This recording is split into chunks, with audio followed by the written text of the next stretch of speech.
복음을 한마디로 말한다면 사랑 아니겠습니까? 왜 하나님께서 죄를 짓고 타락한 인간을 구원하려고 독생자를 보내셨습니까? 결국에는 우리를 사랑하시기 때문입니다.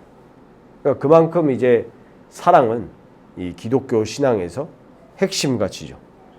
그런데 지금 이 시대를 보시기 바랍니다. 이 사랑이 넘치기보다는 오직 이 미움과 시기, 질투, 이런 분쟁 이런 것만 넘치고 있습니다. 성경은 분명히 이런 상황을 예언했죠. 이 디모데후서 3장에 나오게 되는데 말세에 고통하는 때가 이른다 그랬죠. 사람들이 자기를 사랑하고 돈을 사랑하고 자랑하고 교만하고 비방한다고 했습니다. 그리고 심지어 부모를 거역하고 감사도 없고 거룩하지도 않다고 했습니다. 그리고 사람들을 보고 사납고 선한 것을 좋아하지 않는다고 이렇게 묘사했습니다. 근데 이 성경에서 말씀하고 있는 그대로 지금 시대와 너무 똑같은 거죠. 이 더 안타까운 사실은 뭐냐면 지금 이 시대를 살아가는 그리스도인들도 이 말씀과 별 다를 게 없다라는 사실이 안타까운 사실이죠. 별로 여기서 자유롭지 않은 것 같아요. 저조차도. 그래서 너무나 이 그리스도인으로 살아가면서도 이 별로 세상의 가치관과 별 다를 바 없이 그렇게 똑같은 영향을 받으면서 살아가고 있습니다. 그래서 이 세상 너머의 그 하나님 나라의 가치관과 윤리를 가지고 살아가야 될 사람이 우리 그리스도인들인데 그렇지 않고 별로 구별됨이 없이 살아가고 있는 거룩을 상실한 그런 모습을 우리가 볼 수 있습니다. 그래서 오늘 우리 이 말씀 통해서 우리는 타락된 세상의 그 생각과 가치관을 넘어서 그리스도께서 우리를 구원하신 내용, 그게 사실 제일 중요한 거죠. 그리스도께서 우리를 이 죄와 사망의 법에서 또 허물과 죄로 죽어서 악한 행실만 하고 있었던 우리를 구원하신 내용과 함께 그것이 이제 우리 삶에서 어떻게 적용돼야 할 것이냐, 그거를 이제 우리가 오늘 말씀을 통해서 봐야 될 것입니다.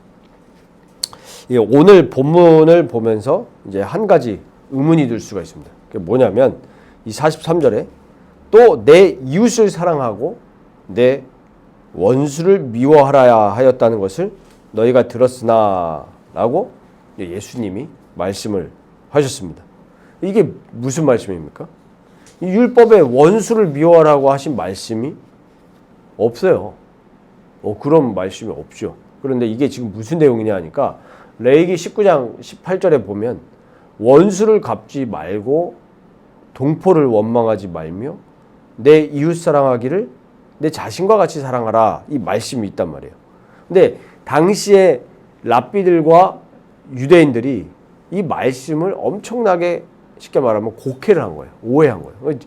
그 전에 말씀도 계속 그런 내용이었잖아요.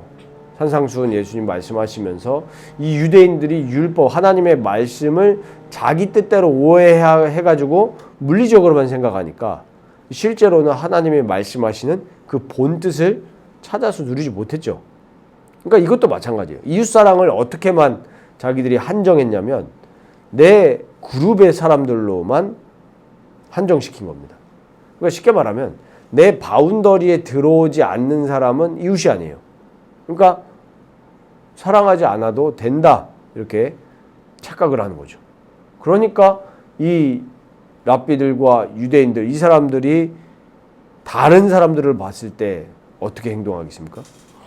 얼마든지 전쟁까지도 불사할 수 있는 그런 행동들을 하게 된 거예요. 당시에 조금만 이제 배경 속으로 들어가면 쿰란 공동체가 있었습니다. 쿰란.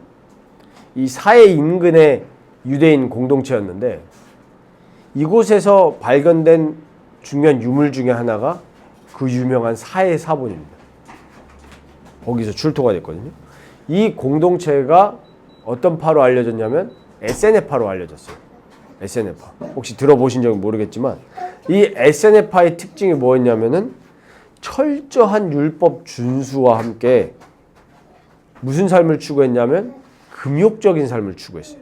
그러니까 굉장히 강성적이죠. 말씀을 탁탁탁탁탁 지키고. 이 공동체에서 말했던 내용 중에 하나가 뭐냐면 원수들.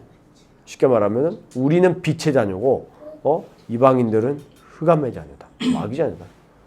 이 사람들을 증오하라고 굉장히 가르쳤다고 해요.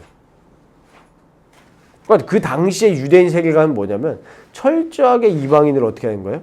배척하고 무시하는 거예요. 완전 이제 선민 사상에 쩌들어 있었죠. 왜 그럴 수밖에 없었냐면 이 사람들의 배경을 보면 이 당시에 유대인들이 보세요, 역사를. 조상들이 애굽에서 나오고 모세를 굉장히 추앙하잖아요. 우리를 애굽의 이 속국에서 해방시킨 지도자. 그래서 나오고 또 어떻게 됩니까? 광야 땅을 가고 가나안 전쟁을 치르면서 이방인들하고 전쟁 치러서 이겼잖아요. 물론 하나님을 대적하는 자들을 하나님께서 멸하신 걸 우리가 전쟁을 통해서 볼 수가 있는데 이 사람들은 그걸 그대로 자기에게 자해석해가지고 자기들 민족과 그룹만 사랑하는 것으로 이웃사랑을 한정시킨 거예요. 그러니까 그 구약에 나오는 정복의 전쟁들을 그 당시에 하나님이 주시는 그 본뜻이 있잖아요. 그러니까 하나님을 대적하고 우상, 그거를 얘기하는 건데 그 이스라엘 민족들은 아직도 그 사상에 쩌들어서 뭐만 보고 있었냐 하니까 단순히 물리적으로 우리 편, 내 편 이렇게만 본 거예요. 그러니까 우리 그룹 밖에 있는 사람은 얼마든지 전쟁까지 해가지고 죽여도 된다라는 거예요. 그러니까 이 당시에 지금 로마의 피지배를 당하고 있었는데 이 피지배를 당하면서 이 유대인들의 생각은 뭐였냐 하니까 어떻게 해서든지 우리는 저 사람들하고 전쟁까지 불사할 수 있다. 나중에 그 AD 70년에 그런 일들이 일어나잖아요. 지금 우리 기독교인들도 혹시 여기에 매몰되어 있지 않은가 생각을 해봐야 돼요. 우리 어떻게 얘기합니까? 신자, 불신자.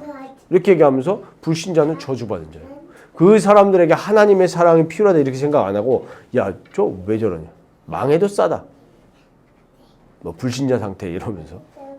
이게 다 그런 사상들인 거예요. 그런데 예수님은 지금 뭐라고 반전의 이 메시지를 주시냐니까 44절입니다. 앞에 걸 얘기하면서 이제 그러나죠. 나는 너희에게 이르노니 너희 원수를 사랑하며 너희를 박해하는 자를 위하여 기도하라. 이렇게 말씀하십니다. 쉽게 말하면 지금 유대인들에게는 이게 지금 도저히 용납할 수 없는 메시지예요. 원수를 사랑하라. 얼마나 유대인들 마음에 이 말씀이 불편하게 다가오고 있어요. 그런데 지금 우리에게는 이게 아닙니까? 유대인들에게 지금 이 당시의 원수, 로마, 이방인들 사랑하라고 하는데 지금 우리에게는 아니냐는 거예요. 이 얘기가 불편하게 안 들리냐는 거예요. 그러니까 내가 사랑하는 가족과 친구들, 내 속한 어떤 취미가 같은 사람들 좋아해주고 선물해주고 사랑하는 거는 너무 쉽죠. 어려운 게 아니에요.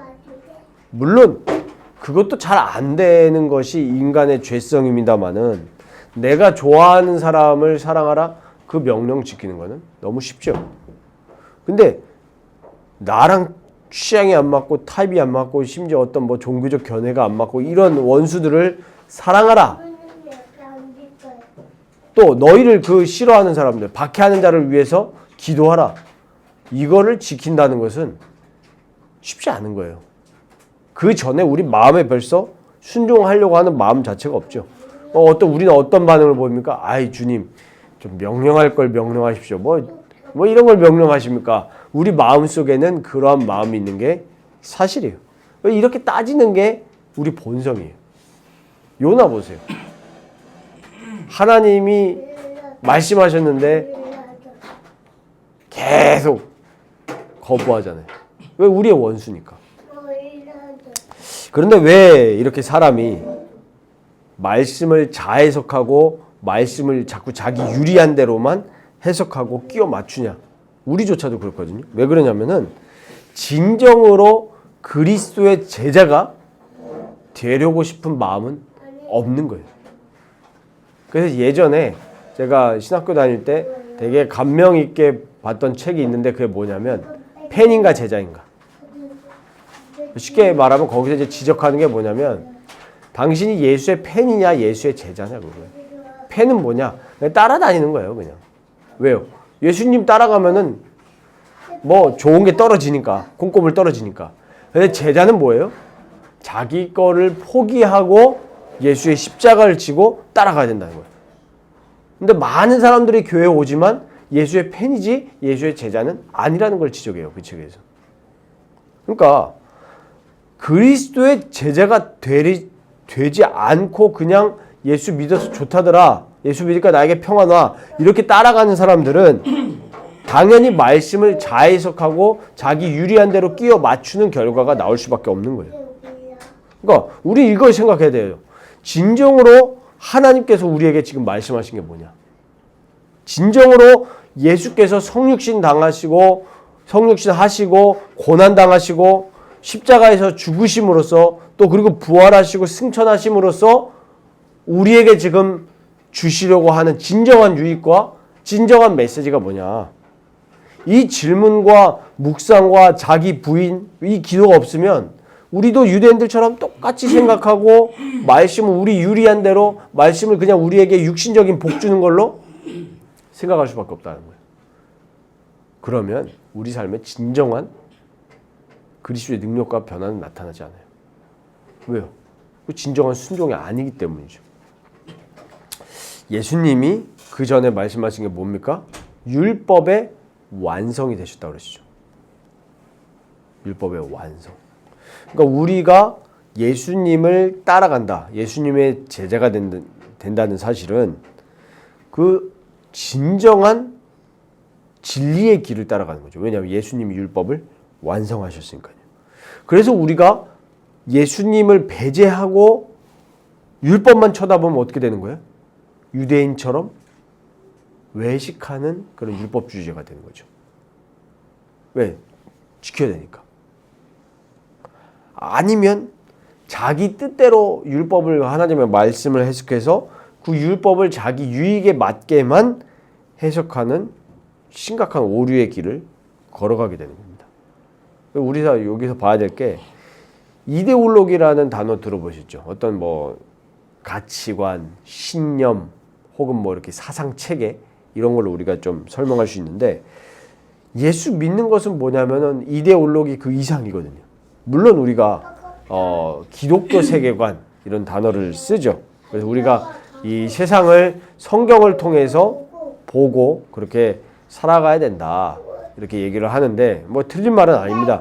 이 그리스도의 제자로 살아갈 수 있게 우리가 그 기독교 세계관 이렇게 했을 때 가이드 역할을 하는 거지, 그 기독교 세계관이 우리가 타인을 막 죽이고 매장시켜 버리는 그런 이데올로기로 흐르면 안 되는 거죠.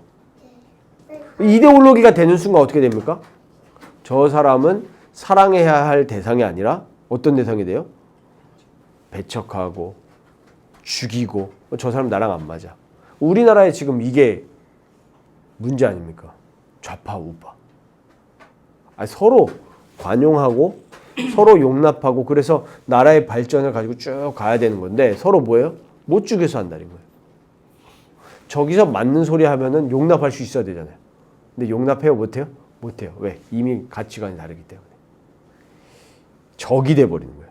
근데 지금 너무나 우리를 비롯한 많은 기독교인들이 우리가 예수 믿는 신앙을 우리가 진짜 사랑과 생명으로 받아들이고 그렇게 삶에 적용해야 되는데 어떻게 만들어버렸어요? 이데올로기화 만들어진 거예요. 이데올로기화 시킨 거예요. 그러니까 자꾸 이런 안 좋은 일들이 일어나죠. 우리가 당연히 진리와 비진리를 분별해야 되는 건 맞습니다. 당연히 해야 돼요. 요한일서에서도 사도 요한이 뭐라고 합니까? 영을 분별하라고 그랬죠. 당연히 진리와 비진리를 분별해야 됩니다. 왜 그래요? 당시에 거짓 교사들이 교회 안에 너무 많이 들어와서 성도들에게 혼란을 줬단 말이에요. 근데 우리가 분별을 해야 되는 거지 저 사람을 죽일 원수로 삼으면 안 되는 거거든요. 분별을 해야 되는 거예요. 예수님이 이 부분에 지금 일침을 가하고 계시는데 그게 오늘 본문 45절부터 47절까지의 내용입니다. 너희가 원수를 사랑하고 박해하는 자를 위해 기도한다면 하나님 아버지의 아들이 된다. 이제 앞에 나왔던 팔복과 유사하죠. 팔복의 그 5장 9절에 뭐라고 합니까? 피스메이커. 화평하게 하는 자는 하나님의 아들이라 일컬음을 받을 것이다. 그런 말씀을 하시죠. 그러니까 진짜 하나님의 아들들, 하나님의 자녀는 이렇게 된다는 거예요. 어떻게 해요?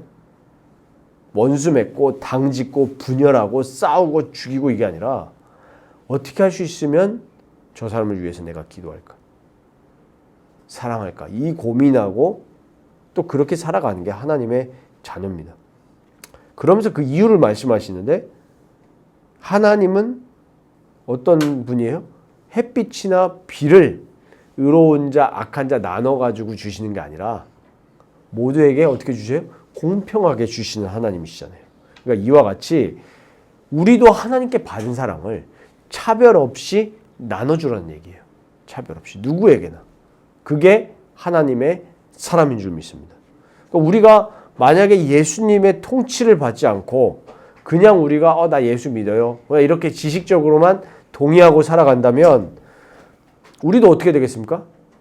지금의 당시의 유대인들처럼 기독교라는 이데올로기에 갇혀서 율법주의자가 되든지 아니면 반율법주의자가 되든지 그렇게 살아가는 거예요. 어떻게 됩니까? 기독교 이데올로기에 갇히니까 예를 들면 사람이 왔어요. 애기들이 왔어요. 그럼 어떻게 돼요? 막 떠들 수 있잖아요. 그럼 이제 어떻게 됩니까? 나는 오늘 예배 성공해야 돼. 그러니까 어떤 눈으로 바라봐요? 떠들면? 이제 눈이 갑자기 작아지면서 째려봐요. 제가 옛날에 그랬거든요. 나 오늘 시대적인 말씀을 막 받으면서 타이핑을 해야 되는데 옆에서 의자를 삑 했단 말이에요. 째려봅니다. 왜요? 나의 거기에 갇혀버린 거예요. 우리 이 기독교의 최고 핵심 가치인 사랑은 전혀 없어지는 거예요. 그러니까 뭐가 없는 거예요? 마음에? 지난주에 말씀드렸지만 여유가 없는 거예요. 그러니까 정죄하고 핍박해요. 아니면 또 이렇게 되는 거예요. 나 예수 믿어. 나 예수 믿으니까 구원받았어. 여기에 갇혀버린 거예요. 근데 거기서 갇히지 않잖아요. 우리 신앙은. 계속 매일매일이 새롭잖아요. 이렇게 생명력 있는 건데 나 예수 믿고 구원받았어. 딱 이데올로기에 갇혀버리니까 어떻게 되는 거예요? 막 사는 거예요. 이게 무서운 겁니다. 우리 예수 믿는다는 것은 살아계신 우리의 왕이신 예수님께 순간순간 매일매일 살아있는 지배를 받는 거예요. 그러니까 다른 거죠. 우리가 법도 보십시오. 우리가 진짜로 우리 이 국가의 법도 내 양심이 살아있어서 그때마다 지키면은 사실 뭐 경찰이 필요 있겠습니까? 근데 안 지키거든요, 사람들이. 그것처럼 우리가 이 말씀을 그냥 죽은 말씀으로만 본다면은 이렇게 그냥 이데올로기화 돼가지고 그냥 뭐 말씀 지켰니 안 지켰니? 너 오늘 예배 왔어 안 왔어? 이게 갇혀버리는 거예요. 그러니까 사람들이 뭐 11조도 마찬가지잖아요. 뭐 그런 것도 그냥 진짜 내 마음을 드리는 건데 어떤 식으로 받아들여요? 자꾸 그거를 그냥 진짜 이데올로기화 딱 시켜버리니까 어떤 일이 일어납니까? 뭐 세전해야 되냐, 세후해야 되냐. 이런 일들이 일어나요. 그래가지고 뭐 세후로 한 사람들한테는 뭐 야 그게 믿음이냐? 세전으로 해야지. 아니 내 마음을 다해서 드리는 거라니까요. 내 마음을 다해서. 그러니까 얼마나 이 기독교가 병들었는지를 우리 지금 봐야 돼요. 진짜 우리 이 기독교 신앙은 뭡니까? 마음과 뜻과 힘을 다해서 하나님 여호와를 사랑하는 거예요. 갇히는 게 아닙니다. 그러니까 어떨 때는 이럴 수도 있고 저럴 수도 있어요. 사람을 섬길 때. 근데 항상 뭐의 지배를 받죠? 말씀과 성령의 지배를 받으니까 가장 선하고 아름다운 모습으로 도출이 되는 거죠. 그러니까 이렇게 진짜 예수를 따르는 거에 관심이 없으니까 교회에서 무슨 일이 일어납니까? 목사를 숭배하거나 교회 당을 숭배하는 이런 일들이 일어나는 겁니다. 이런 기이한 현상들이 일어날 때 항상 교회는 생명력이 있기 때문에 무슨 얘기가 나옵니까? 우리 성경으로 들어가자. 말씀으로 들어가자. 이게 개혁이잖아요. 이런 얘기가 나올 때 어떤 반응이 나옵니까? 기독교가 이데오 올로기가 되었기 때문에 어떤 일이 일어나요? 말씀을 개혁하자고 할 때 무슨 일이 일어납니까? 십자군 전쟁 같은 일이 일어납니다. 야, 쟤들 뭐야? 반란군이다. 무슨 말이 나와요? 왜 복음 막아? 왜 하나님을 대적해? 이런 일이 나오는 거예요. 아니, 저 목사가 하나님의 말씀에 안 맞는 행동을 해서 교회를 무너뜨릴 때 당연히 권징하고 치리하는 게 그게 하나님이 교회에 주신 의무잖아요. 그런데 갇혀버린 거예요. 진짜로 사랑의 그리스도, 공의의 하나님 이거 보지 않고 그냥 그 말씀에 갇혀버린 거예요. 그러니까 유대인들도 말씀에 갇혀버리니까 정작 하나님의 아들 예수님이 오셨을 때 그거 못 보는 거잖아요. 그 말씀에 갇혀버린 거예요.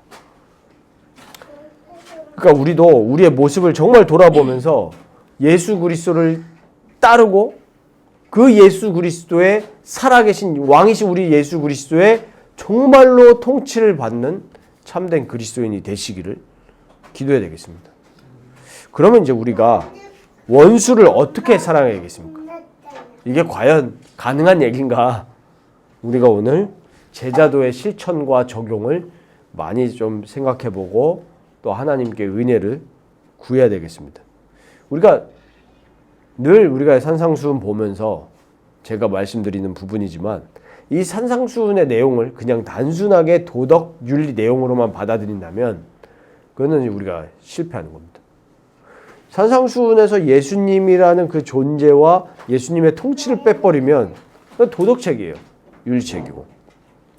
근데 우리가 이 산상수훈 지금 지킬 수 없는 도저히 우리의 이 본성으로는 마음에 들지도 않는 이 윤리를 말씀하시는 것은 하나님 나라의 윤리와 하나님 나라의 도덕이거든요. 그러니까 쉽게 말하면 왕이신 그리스도의 통치를 받을 때만 가능한 윤리예요. 왕국의 윤리입니다. 그러니까 우리가 여기서 가장 중요한 포인트가 있어요. 내 생각의 본성대로 내 삶을 흘러가게 그냥 두는 거. 이렇게 두면 우리는 절대로 그리스도의 제자의 길을 갈 수가 없습니다. 쉽게 말하면 뭡니까? 우리가 그냥 별 생각 없이 살아가는 그 느낌 아시죠? 좀 감이 오십니까? 별 생각 없이 살아가는 거 있잖아요. 우리 살던 대로, 우리 기질대로. 이게 바로 그 상태예요. 그냥 본능대로 살아가는 거. 그러니까 우리의 각자의 기질과 죄악된 본성으로 살아갈 수밖에 없는 거예요. 그냥 생각 없이 살아가면요.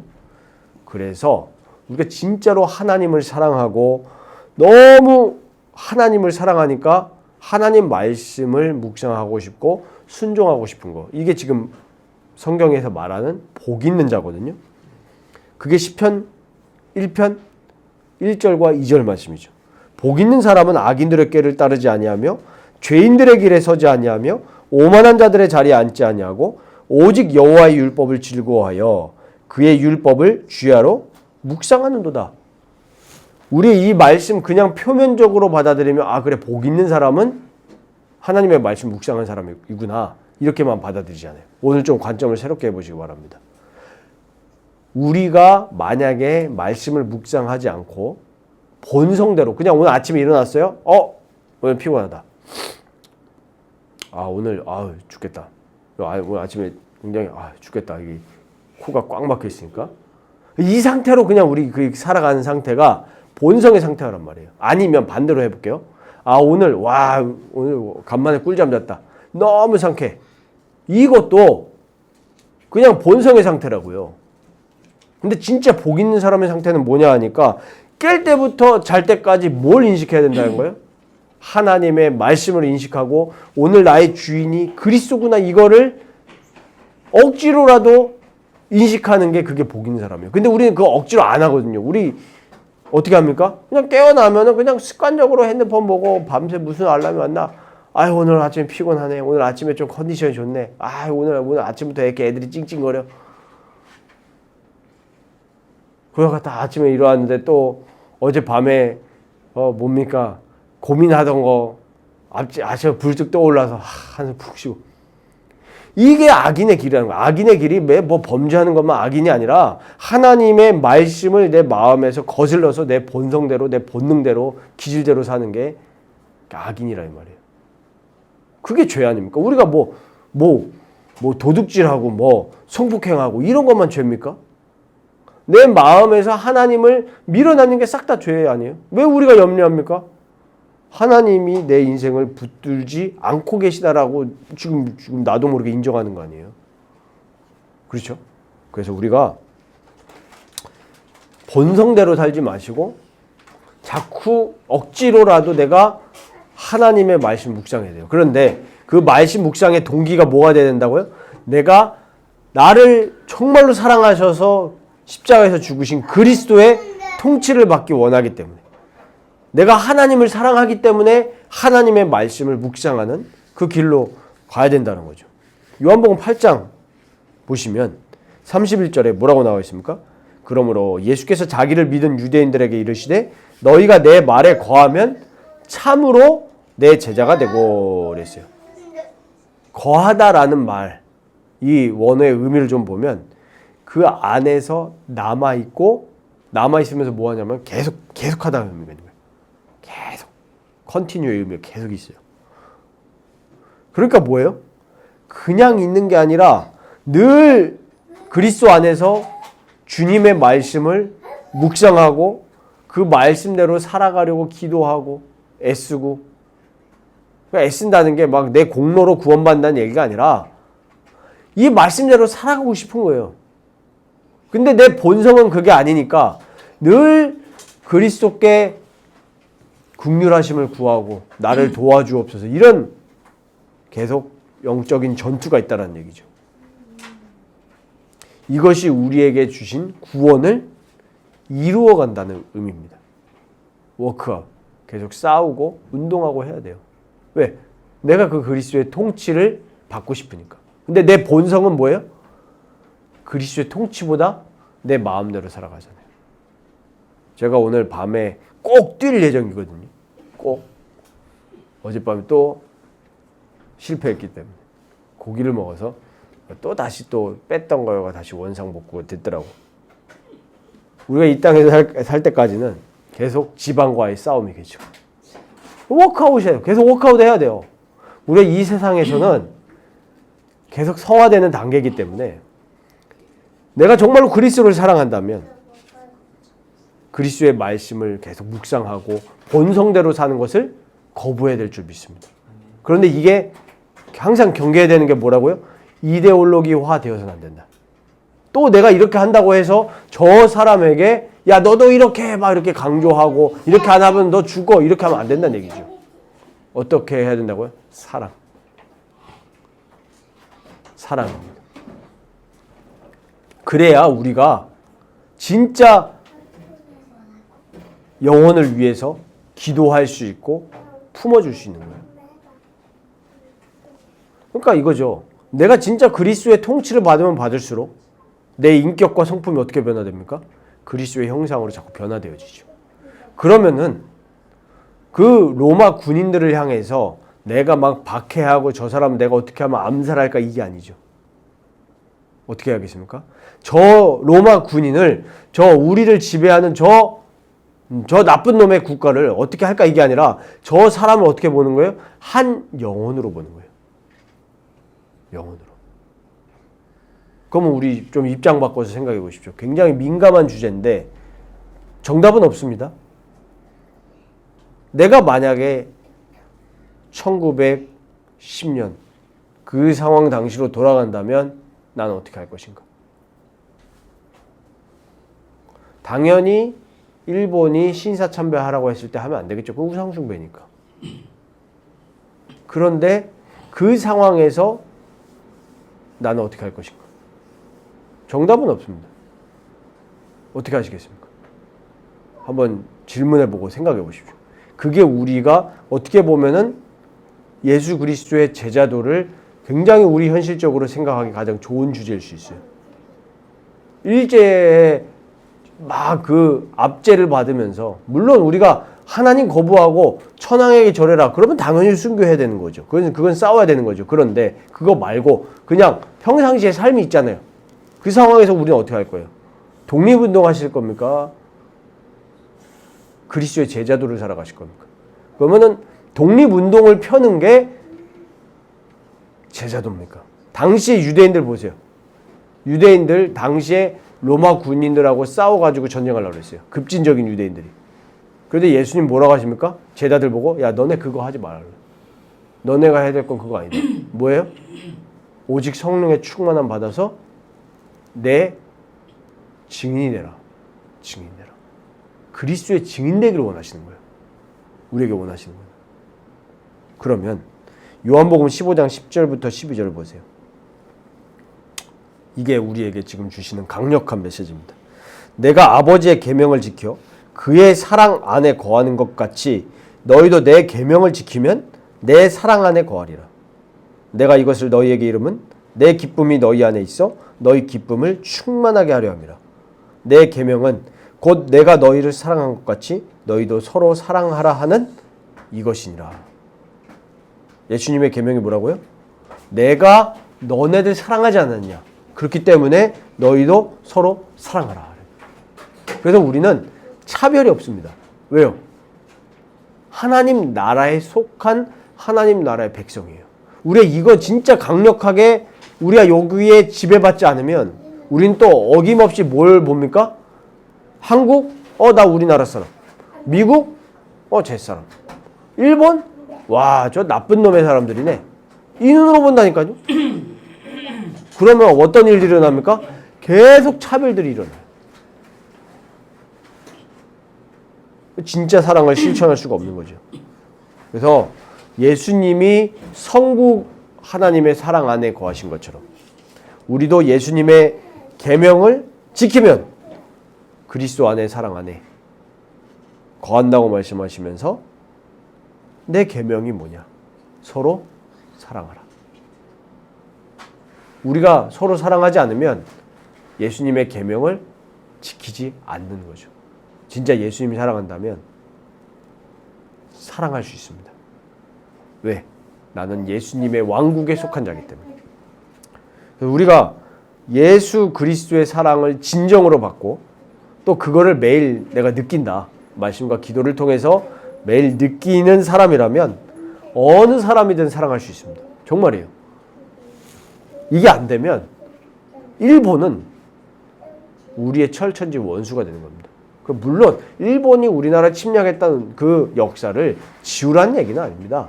당연히 우리는 그걸 보고 배워야 돼요. 그리고 그분들도 만약에 모르지만 근데 그분들 중에 그런 분들이 있더라고요. 나중에 전쟁이 끝나고 진짜로 하나님 앞에 무릎 꿇고 회개한 일본 그 군인이 있더라고요. 그리스도의 사랑이 그런 거죠. 그렇습니다. 우리가 진짜로 하나님 나라의 통치를 받으면 다른 영혼을 두고 애통하게 볼 수 있어요. 불쌍하잖아요. 나는 지금 하나님 나라의 다스림을 받으면서 그리스도의 제자로 살아가고 있는데 영원한 하나님의 진노에서 벗어나서 영원한 하나님의 천국이 나에게 지금 실제로 있는데 와, 죄로만 이끌림을 받고 탐욕으로만 이끌림을 받는 사람을 보면서 어떻게 보여져요? 불쌍하게 느껴져요. 그러니까 어떻게 됩니까? 그 사람을 박해하는 자를, 나를 박해하는 자를 위해서 기도해 줄 수 있고 사랑해 줄 수 있습니다. 그러니까 우리가 오늘 이 말씀의 결론과 산상순의 결국의 결론은 정말로 예수 그리스도의 지배를 받고 그리스도를 단순히 따라가는 사람이 아니라 그리스도의 제자가 돼야 된다. 제자가 된다는 얘기는 그 말씀에 어떻게 한다는 거예요? 오로지 순종한다는 거예요. 제자가 그거 아닙니까? 순종하는 거거든요. 그런데 예수님의 말씀 중에 이것만 취하고 저건 버리고 그거는 제자가 아니에요. 분명히 예수님은 뭐라고 하셨어요? 서로 사랑하라. 근데 사랑 안 한다? 제자 아니에요.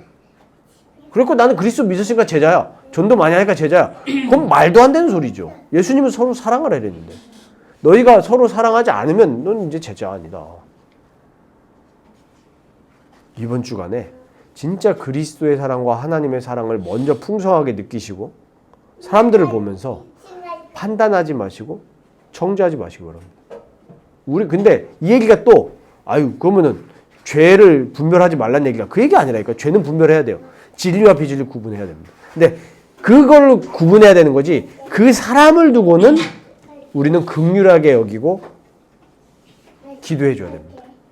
그런 사랑을 가진 그리스도의 제자가 되시길 바랍니다. 우리가 뭘 묵상해야 돼요? 그래서 허물과 죄로 죽었던 나를 살리신 그리스도를 계속 묵상해야 돼요.